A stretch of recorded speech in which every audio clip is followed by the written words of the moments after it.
Welcome to A Delhi Love, Ishq Mohabbat Pyar, the podcast that treats Delhiwalas to captivating conversations on living and loving all things Delhi. Delhi is not just a place, it's a state of mind, an attitude that leaves a mark on everyone who visits or calls it home.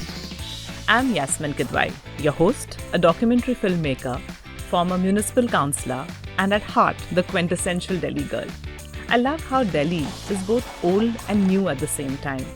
I value its history and heritage and love exploring the new aspects of the city we share.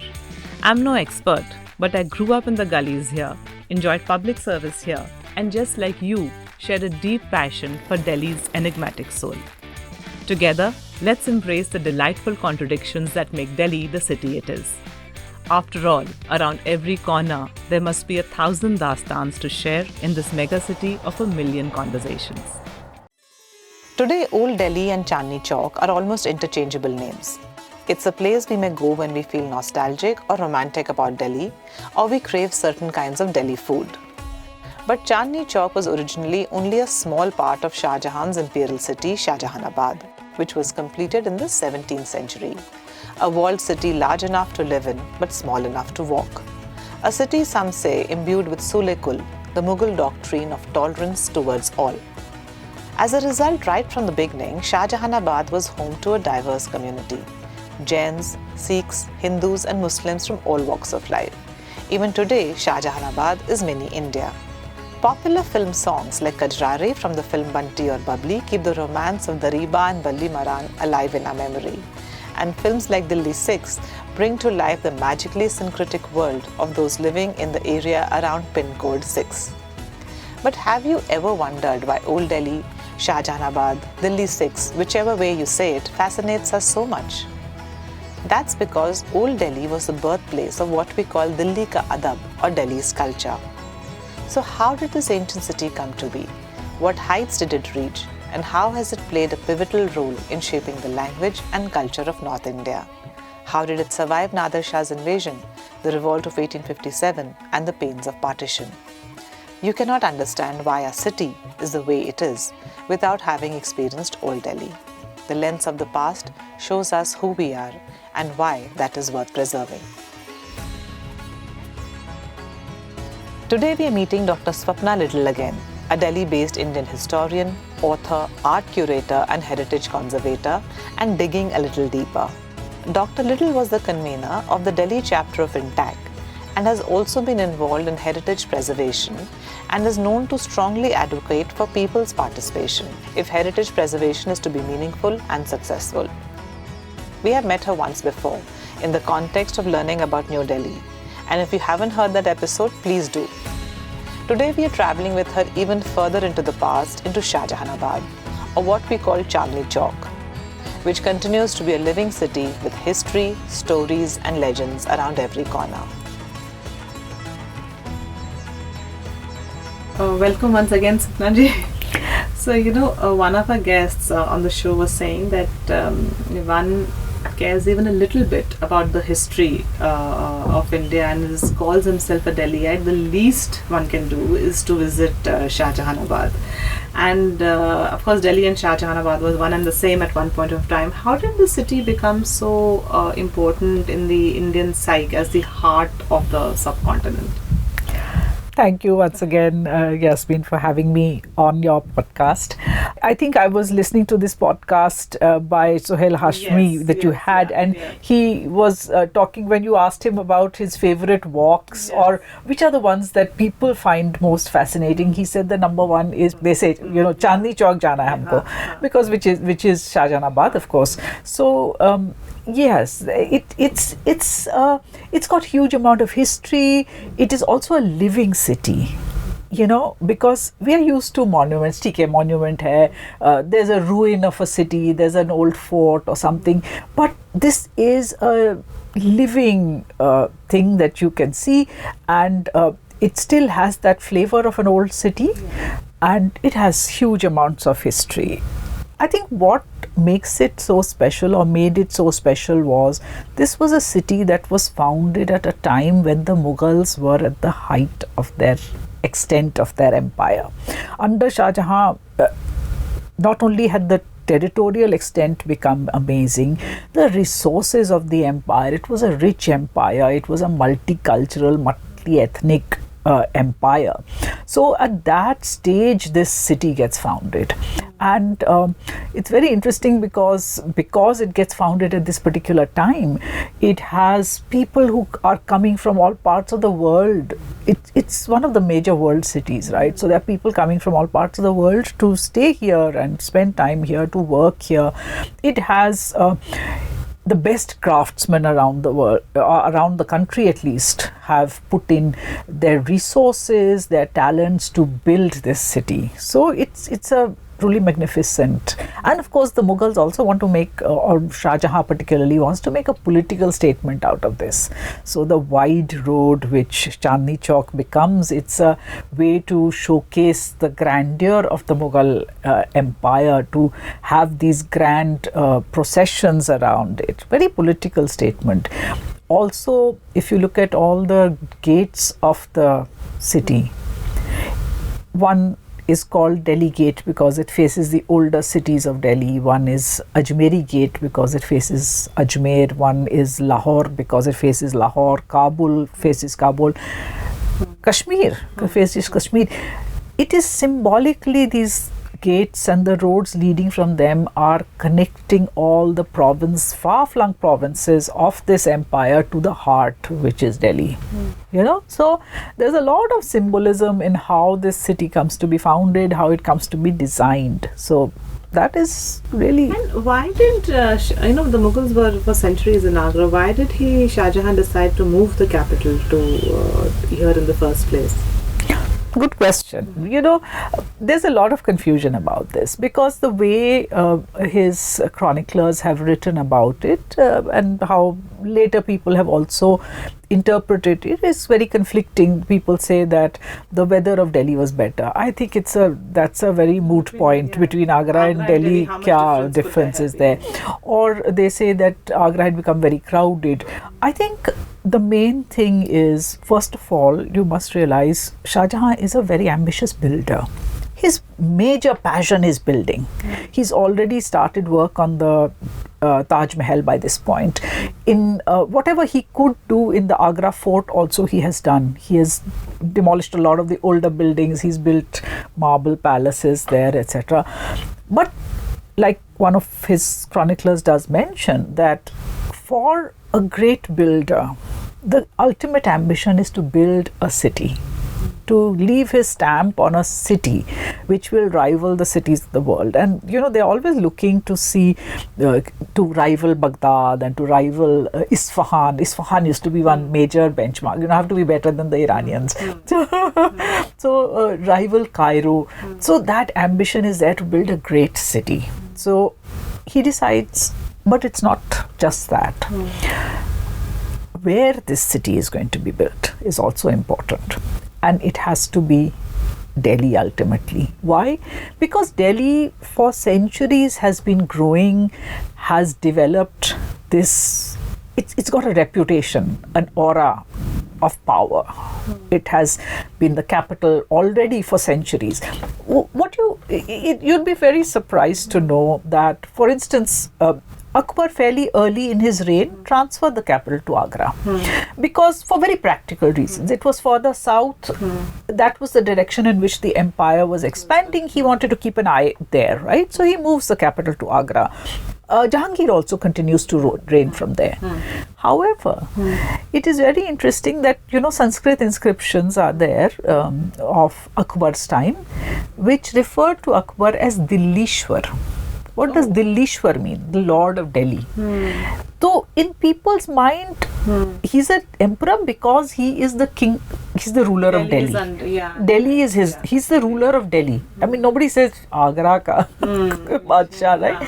There is a bridge which connects, Red Fort to Salimgarh. And that used to have a plaque which is now kept in the museum, which is from Jahangir's time. Jahangir had that bridge built, and that inscription refers to Jahangir as Shahenshah-e Delhi. Oh, okay.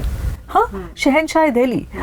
Jahangir never ruled from Delhi, but he, in people's minds, he is the Shahanshah of Delhi, because Babur, when he comes to Delhi,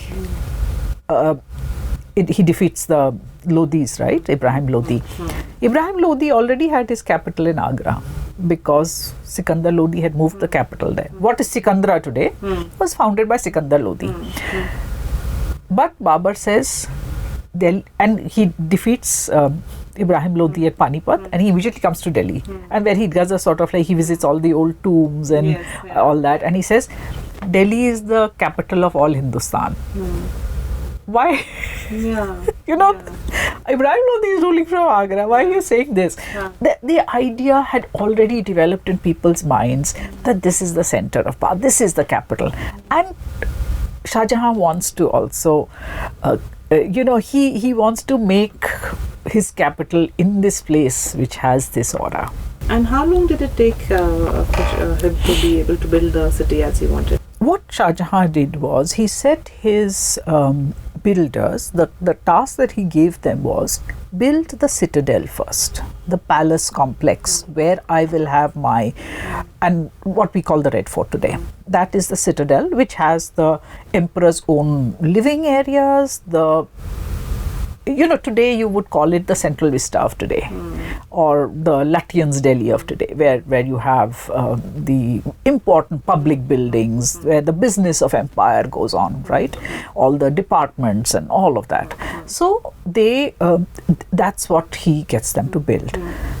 And simultaneously, of course, what happens is, so the fort really, if you look at the foundation of the fort, which is laid in, I think it is laid in 1639, and the inauguration happens 1648. So 9 years the fort takes to build, and that is formally the inauguration of the city. Also he shifts, yes. And we have less precise dates for what is going on in the rest of the city, but one is assuming that simultaneously other people are also building their houses. Dara Shikoh, for instance, starts to build a big haveli just north of the fort, and then there are other palaces, other nobility are building their structures. Shah Jahan invites, for instance, he invites Jain, a very prominent Jain merchant from Hisar, Deep Chand Sar, to build his. So Deep Chand Sar built his house, and his 16 sons, their houses he builds, which is the origin of our Dariba. So there are various people who begin to build. And it's interesting that the rest of the city, what happens is that the wall is made, the main roads are made, and some landmarks, but the rest of the city is organically created by the people who live in it. They build their own homes and their bazaars. People have been called from Agra. Yes, I mean, of course, there are some people who are called from Agra, in the sense, who are the people who have to move. The student, for example. Not necessarily. The people who have to move are government officials. Yes, of course. If the capital is moving to Delhi, they'll all automatically move. There are a lot of people who move because this is now the place which is going to be the center of power. This is where, if you're a big trader, it makes sense for you to make your at least set up a important part of your establishment over here.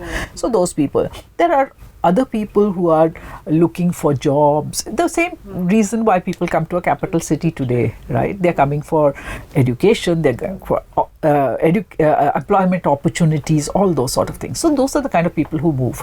It's a very natural process. It's not as if people are forcibly removed, right? So they come for opportunity. Tell me, I understand Vastu Shastra was contributed to the shape of the walled city. What were the other key? Did he have some ideas about the architectural design he wanted to emulate here? There are some theories that have been put forward over there. We don't get any specific references in the chronicles really, but yes, we can speculate on some people have said that this whole idea of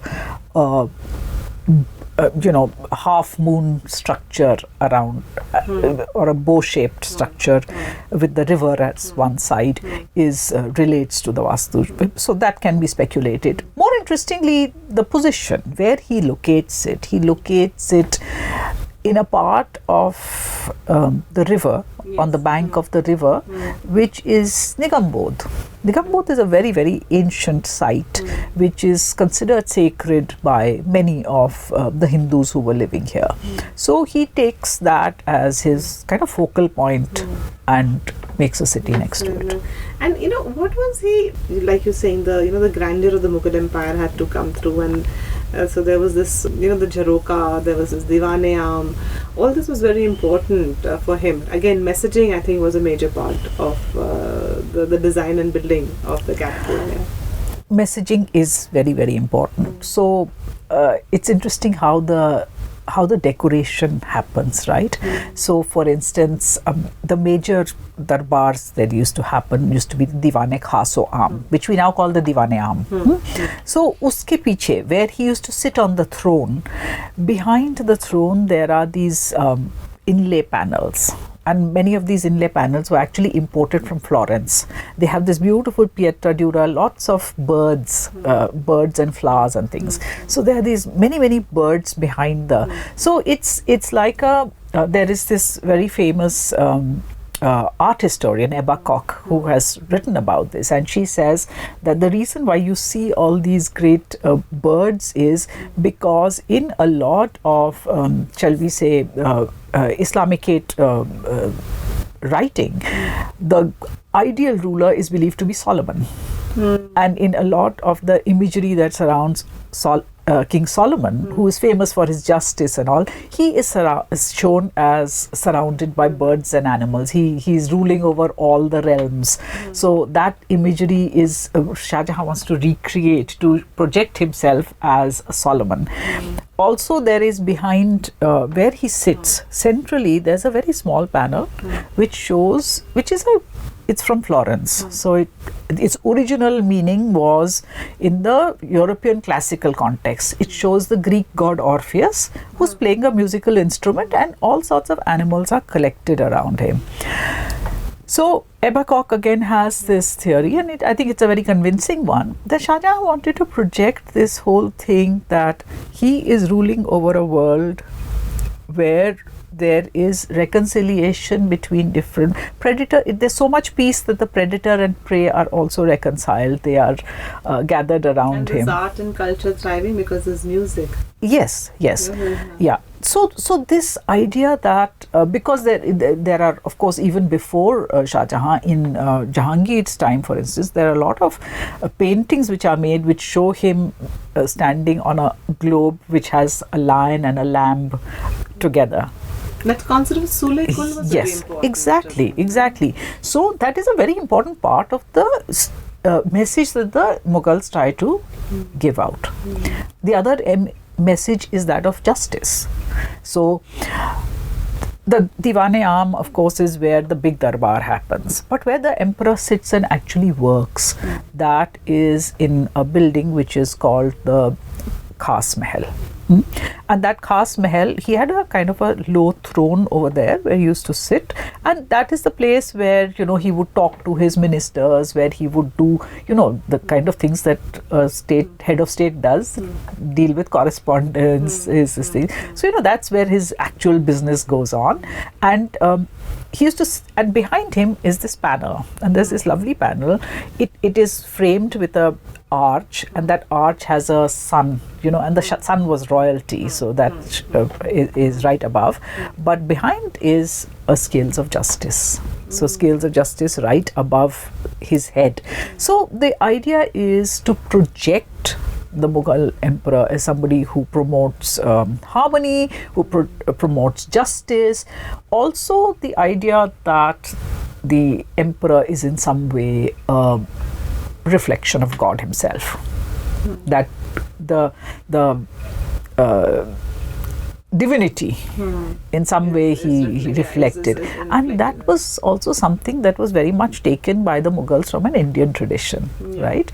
The concept of a Jharoka Darshan, that every morning the emperor would sit in a window, and this was from Akbar's time, that he would sit in a window so that particularly people used to go to bathe in the Yamuna, and as they're coming back they will see the Mughal emperor and pay obeisance to him, to be blessed by that sight.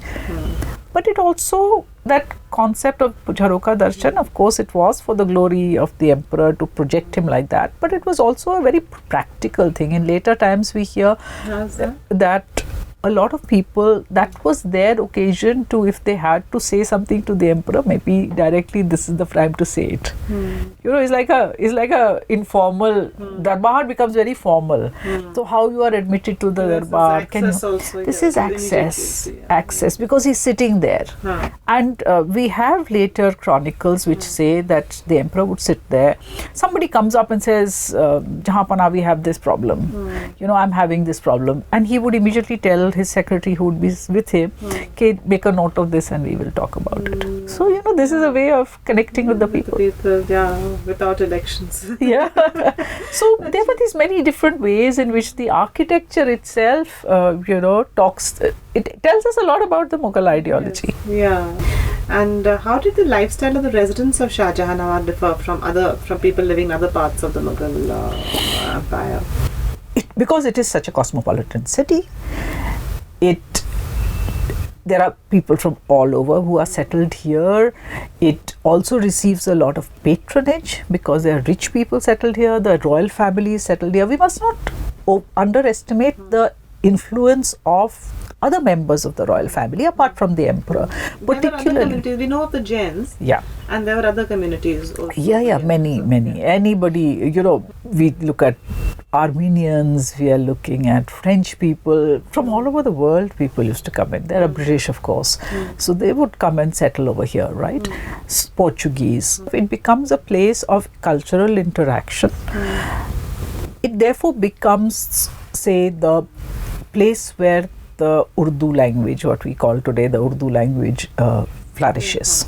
That is a very important part of that, what makes Shahjahanabad really distinctive, is this rich literary culture that flourishes over here also. That's an important thing, and pinnacles of architectural excellence also. Jama Masjid, for instance.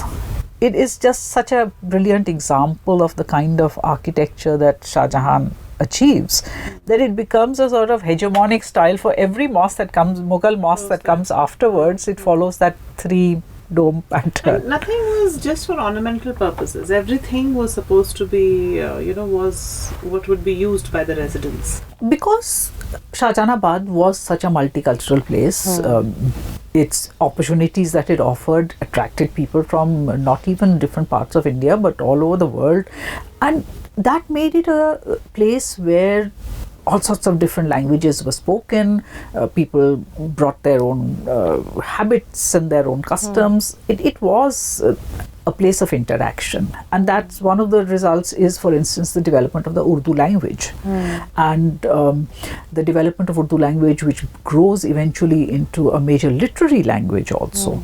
And Delhi becomes a major center for poetry and all those things. Of course, Persian is already there, which is Farsi, which is the language of the empire of higher administration, but Urdu is bilkul Delhi ki deen hai. Also, there are things like food, culture, music, dance. These are all things which are flourishing in Delhi.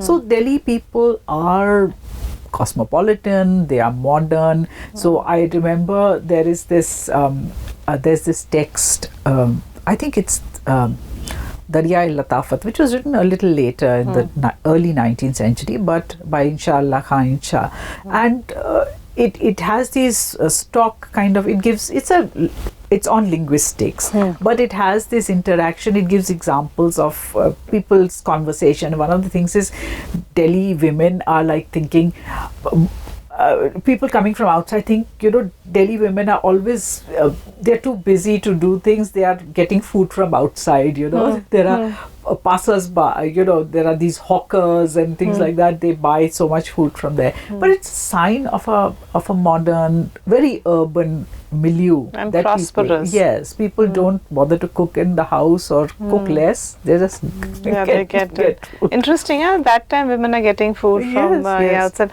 So what role did, how inclined was Shah Jahan towards culture and this thing that and it must have contributed? It does contribute. Shah Jahan, of course, his abiding passion is architecture.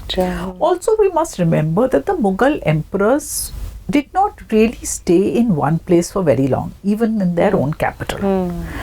You have to imagine that it's a period before the modern means of communication.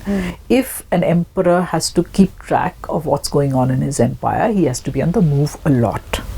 So Shah Jahan used to travel a lot, as did his successor Aurangzeb. Aurangzeb spent a lot of his time in the Deccan, in fact. So because of all this travel and not being around, and he had very important business to do also.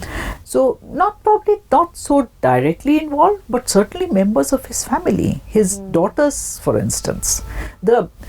We often forget about the women in Mughal India, and we shouldn't, because they are very, very influential. Even, we know at most maybe about Nur Jahan's impact. But somebody like Jahan Ara, for instance, who is Shah Jahan's daughter, by the time Delhi is founded, Mumtaz has died, Mumtaz Mahal.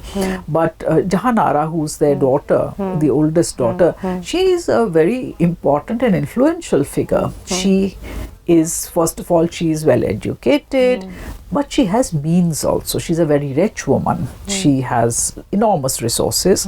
So she is a patron. She patronizes things like, she has this major garden called Sahibabad, Bagh Sahibabad, which is that garden in some form is still there today. Town hall ke piche. There is that where there's a Mahatma Gandhi statue and all that. That green area, that was a big garden which Jahan Ara had used to own. And in front of that, what the original Chandni Chowk was, which is right in front of the town hall, jahan se aaj nayi sadak nikalti hai. That was a chalk. It was an 8-sided chalk, in the middle of which there was a pool of water. And that pool of water used to deflect the moonlight, and hence Chandni Chowk.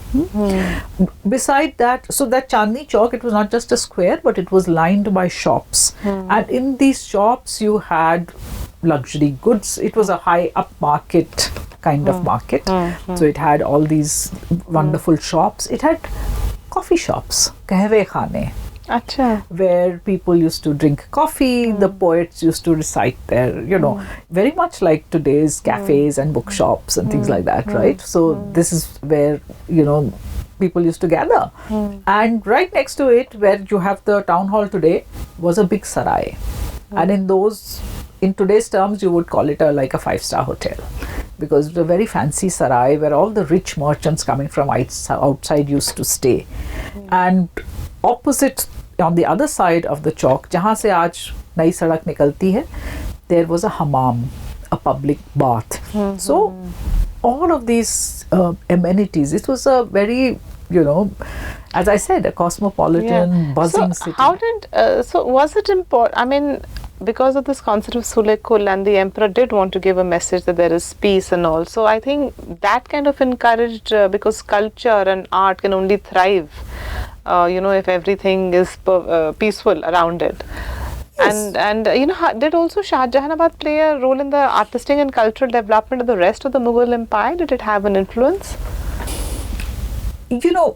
Also, we must realize that there are many, many other important cities of the world, of the Mughal Empire as well. So they all have their own trajectories, smaller qasbas and also do. But I think in that sense, things like the Urdu language, etc., is the major cultural. How did Urdu actually start developing here? Urdu is based on Khadi Boli, which is the local language spoken in the region around Delhi. And because there are so many speakers of Turki, Farsi, Punjabi who are all living in Delhi, they all contribute their own vocabulary to this Khadi Boli, and that is the origin of Urdu. So that's how it comes about. That's how you call it Delhi ki Dein, huh? The language. Yes. Yeah. So while the city was established, and though it's a walled city and that's how it's referred to, it did not have any defensive structures. So that there was an openness to it. How did that work out for in historical terms, like both good and bad? Yeah.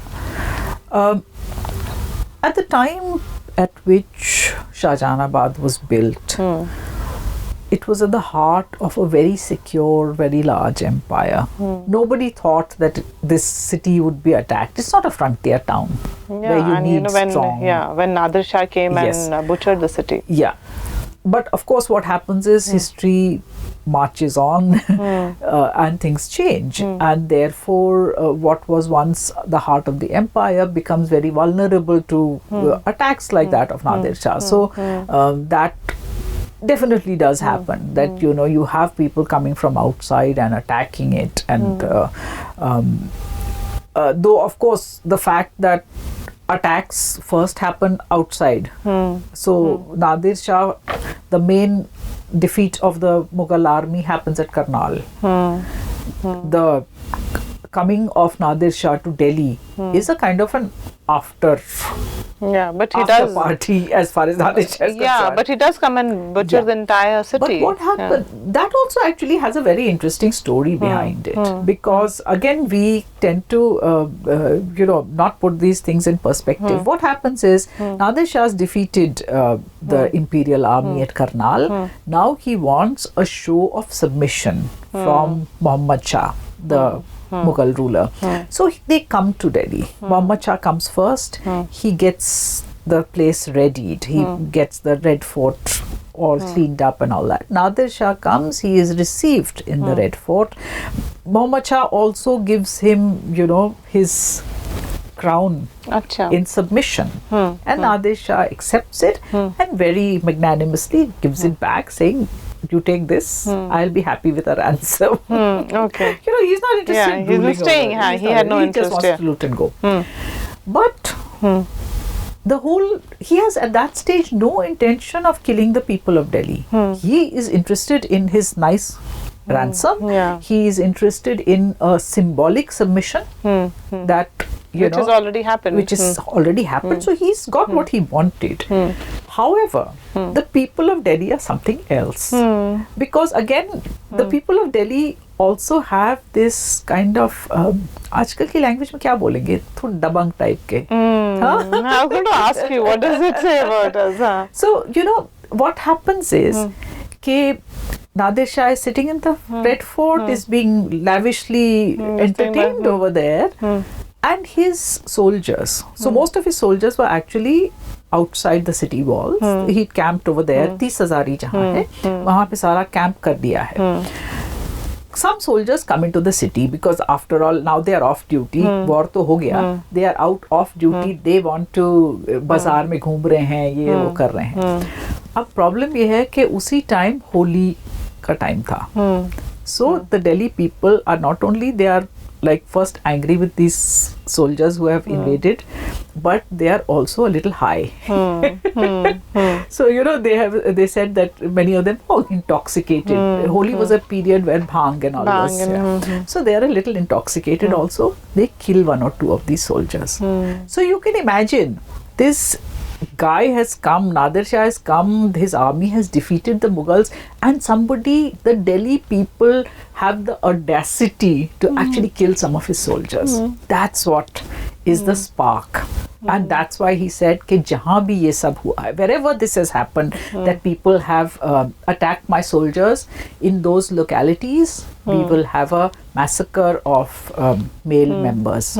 So he orders this, and then of course it is said that he sat on the steps of the Sunehri and he watched Masjid, it all, and he watched it until Muhammad Shah sends his high nobles to him, say, please stop. Stop this. Yeah. Please stop this, we will give you more money. So they are then made to pay a bigger penalty, and this time the city's people also, again, they all expected to contribute. A big sum is given to him and he goes away. But Shahjahanabad rises once again and becomes a living city. What does it say about the Resilience. Resilience. So that's very interesting that at this point there is, while this invasion of Nadir Shah and all is happening, there is this guy called Dargah Quli Khan, who comes from the Deccan, and he's living in the city. And if you read, he's written a book which is in Farsi. It's called Murakka-e-Delhi, or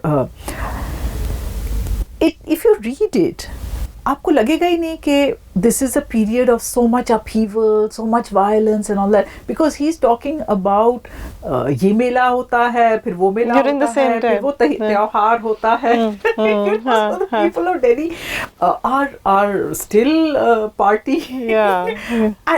So, one thing that we must realize, when these kind of invasions take place also, the reason why, of course, Nadir Shah, it is a problem because a lot of people are killed also. Yes. Some 20,000, I think, is the usual estimate who may have been killed, which in those days, at any time it's huge. It's a huge number. Time it's huge. Yeah. But as far as the economic impact of these kind of things is, from an economic point of view, this is the wealth that is stored wealth. This is the hoarded wealth. This is the immobile, unliquid. So the economy can take off. Yeah, again. so that gets taken away, skimmed off, but the basic economy is not affected by these kind of things. Shahjahanabad also became the epicenter of the First War of Independence, the mutiny, and the rebels came and fought here in the name of the Mughal Empire. So naturally, how did this unfold in Shahjahanabad? Because at that time there was not this concept of one Indian sentiment; it hadn't crystallized, and soldiers were coming from all over to fight in the name of the Mughal Empire. How did that affect Shahjahanabad? So, for that, actually, one has to give a little bit of background as to what had happened in 1803, or maybe even go back a little. So, after Aurangzeb's death, which takes place in 1707, the Mughal Empire transitions to a period where there is a lot of infighting and factionalism in the court. There are puppet emperors who are being put up by various factions. There is a lot of fragmenting of the empire itself. A lot of its provinces break up, become independent. There are different forces like the Marathas, the Sikhs, etc., which are political movements for independence, which are what happens is that every time that you have an empire like this, if the center becomes a little weak, then the provinces obviously rise up. So that is what is happening to the Mughal Empire as well. As a result of which, what happens is that the Mughals, even by the late 18th century, not only had there already been a lot of civil wars and things like that, but the Mughal emperor was feeling so helpless that I'm not being able to collect my revenues even from my, even the shrunken territories that I still have, that he invites the Marathas and say, please help me do this. So the Marathas begin to rule on behalf of the Mughal emperor as his deputies. By Marathas, I mean specifically Scindia, Mahadji Scindia. He becomes a deputy. So he rules even Delhi on behalf of the Mughals. Okay. So the Mughals, in fact, Shahjahanabad has these very interesting names like Jogiwada, Maliwada, Vaidwada. Which comes from Vada का नाम कहाँ से आया है? It's from the Maratha period of history, right? So the Marathas are ruling Delhi by the late 18th century. Interestingly, I must tell you, when we talk about even the Maratha period, it is such a multicultural entity that we are talking about. The Kotwal of Delhi, Kotwal used to be what you would today call the police commissioner. He's the head of the police department, right? So, the Kotwal of Delhi was a Frenchman during Maratha rule. Okay. It's that Yeah. You know, that kind of a thing is there. But anyhow, Marathas are ruling. In the meanwhile, the British East India Company has become powerful in Yes. Bengal, and it is Yes. slowly coming, you know, it's conquering places. It finally comes into sort of conflict with the Marathas, because the Marathas are a major force in North India, right? So the East India Company has these wars with which we studied in our history books as Anglo-Maratha wars.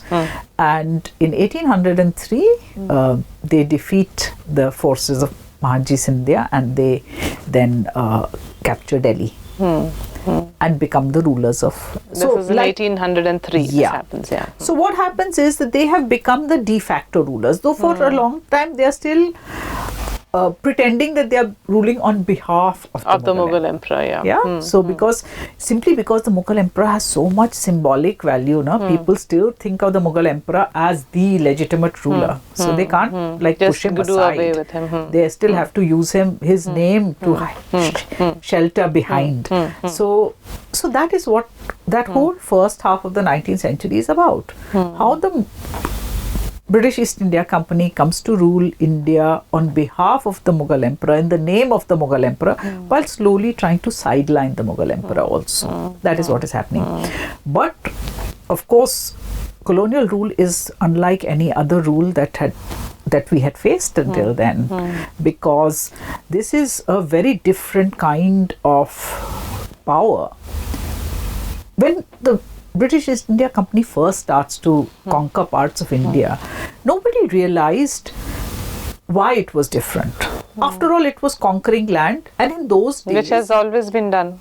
in those days, conquest was a legitimate way of regime change, right? Correct. A new ruler comes because he's conquered the land, and that's fine. That's the way, normal way things go on. So nobody thought that this was anything wrong with it. So they are the new rulers, fine. What people only later realize, and that's because we in hindsight appreciate that it's colonialism, that they are drawing up all the revenues from this land and transferring them Is outside, yeah. That is Yeah. what's different, right? And because of that, their policies start to have a terrible impact on peasants, on artisans, on weavers, all those kind of economic impacts of nationalism, right? And that leads to finally a position where a lot of people are discontented.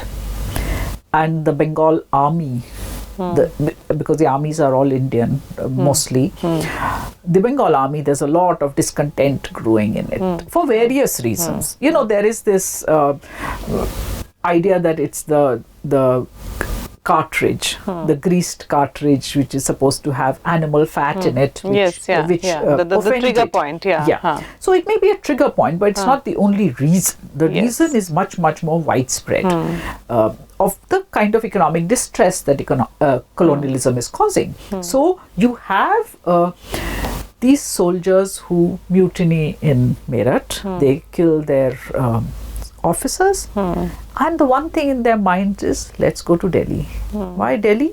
Because still, no matter what has happened, in people's minds, the Mughals are still the legitimate rulers, and they are the only people who can kind of be used as a alternative to British rule. So slowly, not only these people come to Delhi, but slowly soldiers who start mutinying in different parts of North India keep coming into the city. One by one, they all come in, and a lot of people of the city join in them also. Yeah, that's what I was asking. There are soldiers also. Delhi is very interesting because the kind of people who specifically join these soldiers, many of them are also of the laboring classes. They and there's some amount of also opportunistic violence and looting that happens. Some of them take advantage of that, but a lot of them join them out of conviction also. Of the ordinary people, there is a bit of a class divide also. A lot of the elite are not convinced that this is a wise thing to do.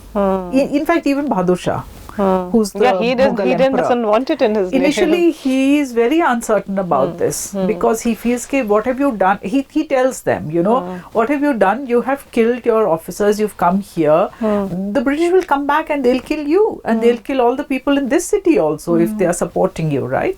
So he thinks that it's not a wise thing, but ultimately his own sons and grandsons, they say, if our family fortunes have to be saved, this is the only chance that we have. So therefore he then begins to support them.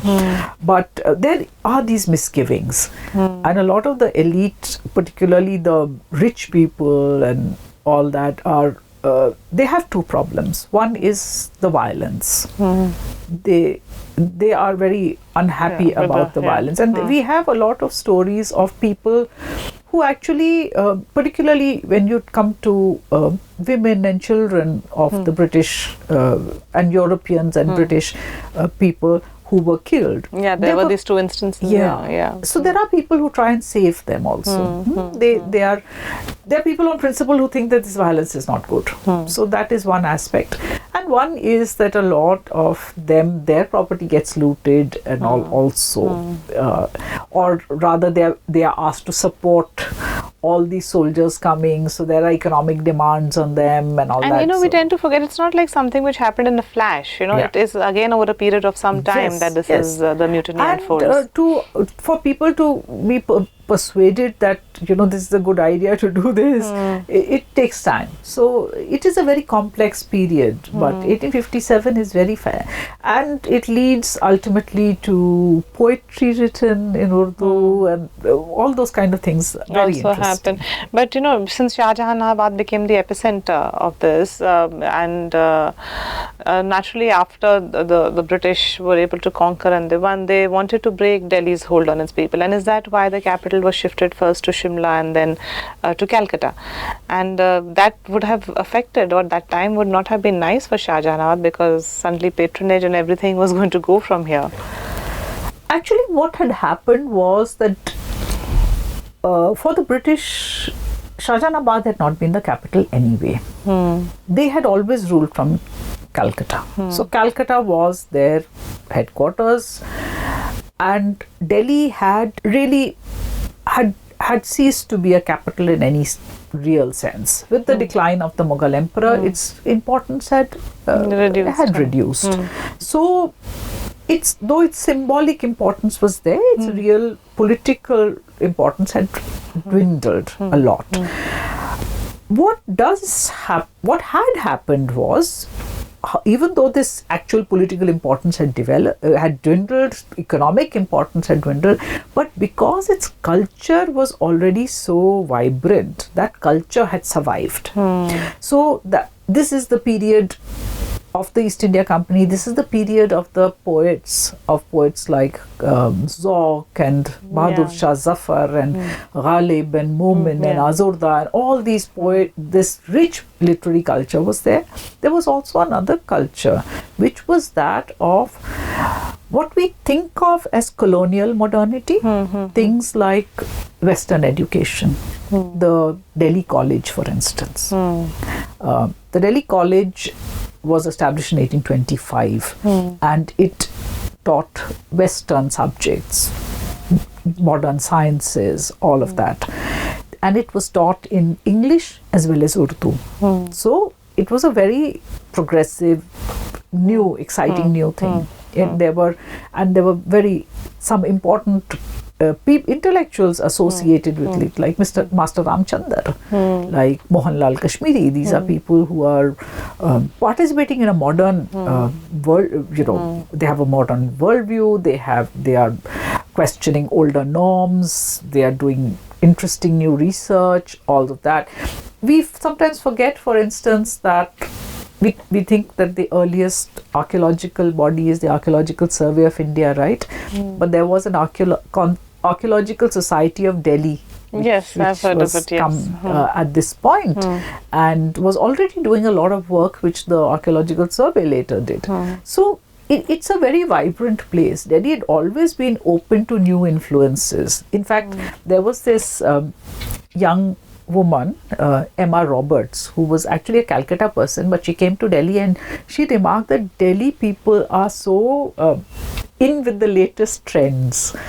She said that in no other place apart from Calcutta, which was a British city really, but she says in no other place have I seen that the people of the city are so fond of taking the latest architectural styles. So she says that, for instance, you'll see these very European classical porticos and pediments and all. They will use this architectural style to build their houses. In fact, Bahadur Shah's younger brothers and his sons, they built a lot of buildings inside the Red Fort which were very European in their look, and they used to wear those European clothes also.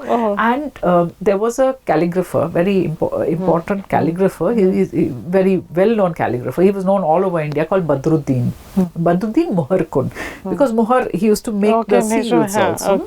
So Badruddin was one person. What he said was, he started telling all the shopkeepers that I will design shop, the signboard outside your shop in Roman script. So in English letters. This is in Chandni Chowk. So Emma Roberts was amazed. She says कि this is a place जहाँ पे English letters में सारे shops के names हैं. So and you can understand why that happens. It's always been a cosmopolitan, outward-looking city. And then the railways came into the area post-mutiny, and the civil lines was constructed to bring the imperial masters close to the vicinity of the walled city. So, when they suppressed the mutiny, did it have any effect on the structure and governance of Shahjahanabad? They did neglect it then. Yeah. So what happens is that it is this vibrant culture that I'm painting for you, which is the poetry and the Delhi College, and all this is destroyed in 1857. Because they deliberately neglected. Not only neglected, it is destroyed. Delhi College is closed down. At least these parts of it are closed down permanently. Then you have the emigration of a lot of people. For various political reasons, the British decided, of course everybody suffered, but they decided that the Muslims were responsible for the revolt of 1857. And they did it because they wanted to discredit the Mughal emperor and get rid of him for good. So they projected it as a sort of a conspiracy that had been hatched with Bahadur Shah and the royal family leading Muslims, which was a completely wrong evaluation. But they fit it in with their divide and rule. So what they did was, they specifically Muslims, they did not allow them to re-enter the city for 2 years.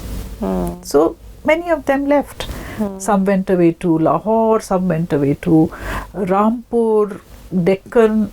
So a lot of the intellectual elite also dispersed. So the cultural life of the city was destroyed. Its political importance went, because even the little bit jo rahi sahi thi because of the Mughal emperor staying there, that also goes. The Delhi College, as I said, was closed. Delhi Archaeological Society goes. All of this happens. So its political importance shrinks. Physically, Chandni Chowk is destroyed. Jahanara's Sarai is broken down. Literally, they break it down. They break it down. They replace it with the town hall. The majority of the buildings inside the Red Fort are destroyed. And yet, ironically, when it came to making, continuity and legitimacy as rulers, they come back to Delhi. And 3 coronations and the significant imperial darbar are all held right next to the vicinity of Shahjahanabad. In fact, the Mughal, when they came, the British emperor and queen, they sat in the Jharoka like the Mughal emperor. Yeah. So it's quite ironical that But it's also very understandable. 1857, their whole idea is to get rid of this and punish the people of Delhi, and they do that. But particularly the Muslims. Yes. Yeah. But very soon after, they begin to realize that if they have to try to establish their own legitimacy, and they, with 1857, the British Crown takes over. The East India Company's rule comes to an end, and the British Crown, there's direct British rule over India. And to establish themselves and their own image and to replace the Mughal image with that of, say, Queen Victoria, who's the monarch, they have to again use Delhi as a setting. And therefore the first coronation darbar, where announcing that Queen Victoria is now Empress of India, Kaisar-e Hind, that happens in Delhi. And again, then post independence, again in Shahjahanabad, the elite Muslim class moved away, as from many other parts of India. And how much was Shahjahanabad then affected? And it did become, while I think the elite Muslim class moved away, it did become a refuge for people coming from other parts of India. Actually, very similar things happen as in 1857. There is a upheaval of population. What happens is that because violence, people have to leave their homes. A lot of people leave their homes. They take refuge in places like Humayun's tomb, Purana Killa, all of that. They become refugee places, and some of those people decide to leave permanently for Pakistan also. Some of them come back to their homes, but a lot of them leave. In their place come a lot of people who are migrating from the other side, West Pakistan, specifically. They come and they settle. So there is a change in the population. Delhi people going out, people from Punjab specifically coming in. So these are people who are not Delhi people. They don't have their experience of Delhi. So obviously there's a cultural change. But more importantly, there is also that. So cultural change is nothing new. Delhi has seen this all the time. Even today, I mean, look at in my generation, from the time I was in college to now, the demographic profile of the city changes. There are people from different places. Even in the last 20 years, or even the last 15 years, I would say it has changed. So that's the characteristic of a vibrant city like this, right? So that's not so much of a problem, or so much of an impact. The impact is good, is a lot, but that's nothing new. But what happens with 1947, which is kind of different, is that a lot more people come in suddenly than have left. And of a different economic strata than what left. Yes. Yeah. And what happens is many of these people are people who are business people, or they want shops and all of that. So we all know that in that decade after independence, Delhi's population doubles. So houses for these new people are required. They are built in the form of new colonies. Remember, all your West Delhi, your colonies that are built, the so-called refugee colonies that are built. Housing is given to them there. As far as their needs for commercial spaces go, a lot of the havelis that had been rendered empty because their owners had fled are turned into commercial spaces. So a lot of what was a haveli, a residential mansion, becomes a katra. So these commercial spaces increase. That has had a deleterious impact on Shahjahanabad. It has gone from a typical mixed-use kind of city to a more commercial thing. And one thing that had happened even earlier was that with the building of New Delhi, Shahjahanabad overnight became Old Delhi. It became Old Delhi, and it began to be seriously neglected. Neglect to pehle bhi ho chuka tha. There was neglect after the 1857, but it was nobody's priority anymore in the administration. It was the other side. It was all attention was on New Delhi. So how the upkeep, maintenance, repair work, everything was allowed to deteriorate. So, and unfortunately, with the coming of independence and this pressure for commercial spaces, it became a commercial place, and you know, there's a difference of how something is kept up when it's a commercial, if you And just as have your opposed shop, to a cultural and living city. it becomes different. So that had a you know, Detrimental. I think we are still struggling with those aspects of Shahjahanabad. You know, I wanted to come back to, you were talking of Urdu, and, you know, some say that the Delhi Gharana of music has also kind of developed. Today there's a rejection of Urdu as the national, you know, in some quarters it's almost rejected. You know, you were explaining what made Shahjahanabad just right, because of all this, you know, intermingling of cultures that Urdu could develop. And how much time did it take for the language to actually, you know, develop? We are talking of a language here. So languages, of course, develop slowly, and when we look at languages in later generations, we find it very difficult to identify languages as they are spoken. Because we don't have access to that, right? We cannot hear people speaking the language. So what was the Khadi Boli, how it slowly begins to absorb different vocabularies. It's like us. हम लोग आज जब we say we are speaking Hindi, but how many, we use vocabulary which is coming from English, which is coming from Farsi, it's the same language, right? By the way, the language that today we call Urdu, till the middle of the 19th century, most people called it Hindi. Yes. There was no Hindi-Urdu divide was not there. It was called Hindi. Anyhow, so what happens with this language is, as far as the language that people spoke, it would have, in a very organic manner, been absorbing all sorts of vocabularies. What happens in the specifically 18th century becomes a big movement is to use this language for literary production, which is to write poetry.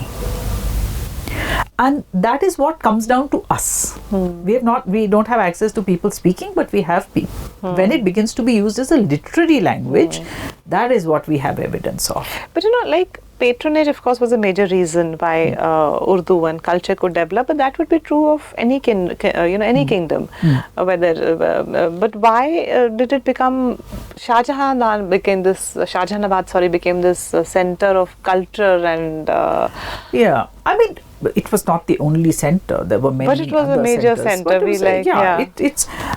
So what happens is that even when a lot of, because it's such a in its heyday, it had all this patronage and people had gathered here, poets had gathered here because they were getting patronage. When that patronage goes away, some of these people go away just because there's violence and they need to get paid, find something somewhere else. So people like Mir Taqi Mir and all, they all leave, right, in the 18th century, when all this anarchy begins to happen in the city and civil war and all that, so they leave. But eventually many of them still continue to live here. And when peace returns, when the East India Company has defeated everybody else and has become the ruler of Delhi, then a peace comes back and many of them then get a chance to again. So that culture never dies. It because it's there in the people of Delhi. So it just gets another lease of life. Yeah, which I think is, honestly true. These traditions continue. Delhi is still in many ways the cultural capital. Writers, poets, artists continue to call it home and kind of stay here. So, now today, tell me that how do the residents of Shahjahanabad today perceive themselves? And, it's a mixed community and maintain their cultural identity. Let me talk about how I'm a historian and I'm also somebody who is interested in heritage. And by that I mean that I'm interested in not only historic monuments but historic neighborhoods. And Shahjahanabad is a very important historic neighborhood which I am interested in. And I see Shahjahanabad, the most important thing about Shahjahanabad is that it is a historic neighborhood that is a living neighborhood. And why I think that is important is because how a neighborhood is built, its physical form, affects lifestyles also. And I'll tell you why I'm saying that. If you contrast, say, old Delhi with New Delhi, New Delhi has these big, wide roads, phela hai sab kuch. You can't go from one end to the other without using some motorized transport. And it's not a walking city. It's not a walking. Even with all the pavements and all that, yeah, it's not. You It's not can't a walking really walk city. from one end to the other. Shahjahanabad, you can walk from one end to the other. There are people who, when I say why they want to stay here, he says sab kuch paas hai. Sab kuch paas hai. Everything I get over here. So it's a compact city. It is a compact city. It's not we tend to think of it as congested. There is open space, but there's open space within the courtyard. So these are courtyard homes. They are courtyard homes where you have privacy inside, you have open air inside, you can have a life inside, and you can even interact with your neighbors over the chats without even coming out to the street. The streets are narrow. They are meant for people walking from one end to the other. They're not meant for transport. Even on the street, there is a life of the street which is not just traffic.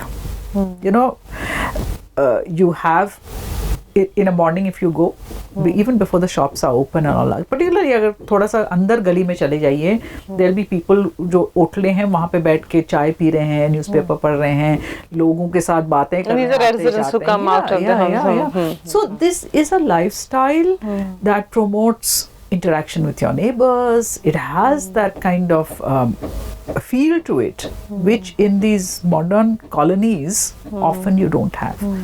And I feel sad that if the residents leave, and many of them have left because you have allowed the infrastructure to fall apart to such a extent that many people and find amenities are not so they have left, right? A lot of people are leaving. Commercial rampant, it's become a little uncontrollable commercial use, so that people have left. So that is a loss. Also, every time one of these havelis is knocked down, and they are listed as heritage and they are protected by law, but implementation is very uneven, and every time one of these havelis is lost, what you have is a solid block of flats or some showroom or something. That courtyard is lost, that courtyard house, the courtyard living, the openness, it's all gone. So I think it's facing a major problem, but we have to realize that if it is to be saved, it has to come on the basis of these courtyard homes, of these havelis. And I'm glad that some people at least are beginning to realize that these structures are an asset which need to be conserved. And to be conserved. There are examples of one or two heritage hotels that have boutique hotels that have come up, a cultural center. The more we have to start thinking, and internationally, there are neighborhoods, there are cities whose economies have been built on their history. We can do this, and why we need to do it is because this is what going to give livelihoods to the people who live there. What is needed then? Political will? Political will is needed. Some sort of a broader vision for Shahjahanabad. That today somebody who looks at a haveli does not see it simply as land which can be developed into some showroom or a block of flats. The Delhi government had made some efforts and made some areas walk free and developed that walking the walkways, but does it make a difference to that is mostly a cosmetic change. What we need is to see Shahjahanabad as an organic whole, to see what it requires, and most importantly, we should not look at it from the point of view of people who visit it. We have to look at it from the point of view of people who live there. How does it benefit them? How is their lifestyle, their way of living, their culture affected by a change? Is it good for that? Is it helping them? Once you look after that, the visitor will come. I think experts who have studied the conservation and conservation heritage, yeah. and understand the city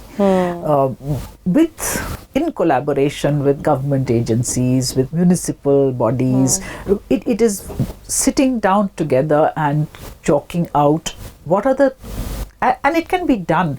You know, I give this example, for instance, of look at something like Kochi, their historic. Yeah, a complete part of commercially it. viable. Yes, yes. Pondicherry, Yeah. their historic, it's commercially of great And these are significance. examples, you know, which very can be close followed. to, yes, which can be. Each of those Havelis, it doesn't have to be a very high-end boutique hotel. It can be a sari shop. But let me tell you, if I'm given a choice, even if I'm going to buy sarees, I would rather go to a lovely, beautifully done Haveli which is selling sarees Yes. than to a modern showroom. Yeah, right? because the entire it's got charm and is this there. thing of. Or there can be even a coffee shop. Even a coffee shop can open in one of these kind of buildings, And right? how beautiful that would be. Like, you know, I mean, I'm completely, I cannot go to a mall. Yeah. I'm not against urbanization. I'm quite a city girl, but the feel that you get. In fact, you know, like, urbanization is thought to be is of course, you know, we consider it damaging for conservation, but like I feel the metro has actually opened up areas which I think Shahjahanabad or Chandni Chowk, whatever we choose to call it, it would be completely lost to the new generation. Yeah. And I think it's a great opportunity if the government could use it and develop this little There is gem of a city in a city. Absolutely. There is a conservation architect, Professor A.G.K. Menon. He's been in this field for such a long time, who was convener of, one of the founder members of INTAC, in fact. And he always says that for Delhi, we should think of not heritage versus development, but heritage-led development. How lovely. Is what something like Shahjahanabad needs. We need development, but it should be guided by heritage. We should not think that heritage is against development, that we have to sacrifice development for heritage. We don't. In fact, if we use heritage as how to guide our development, it will really lead to better ways of, as I said, quality of life for citizens, better employment opportunities, better commercial opportunities, and a general upgradation. This is actual sustainable development has to come through heritage also. So true. I really hope, Swapna ji, that somebody in government is listening to it, and this makes some difference, because truly it's a gem to be cherished, and and like you said, it's important for the people who live in Chandni Chowk. Thank you so much for joining us once again, and it was a real pleasure to have you on A Delhi Love. Thank you so much. Thank you, Swapna ji, for unraveling some of the rich layers of the walled city that are sometimes lost to the metropolis of Delhi. Narrow streets, tasty street foods, markets that sell all kinds of exotic wares. Old Delhi came alive to us all today. From the Red Fort to the Naubat Khana, Parathe Wali Gali to Kareem's, from the Riba to Sadar. There is so much to discover. Ride the metro into Old Delhi, hop into a rickshaw, or join a heritage walk through these historic streets.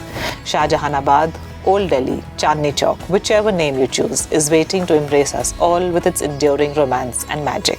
Join us next time as we explore Delhi's hidden gems, people, places and stories on Delhi Love, Ishq Mohabbat Pyar. I'm Yasmin Kidwai. Until next time.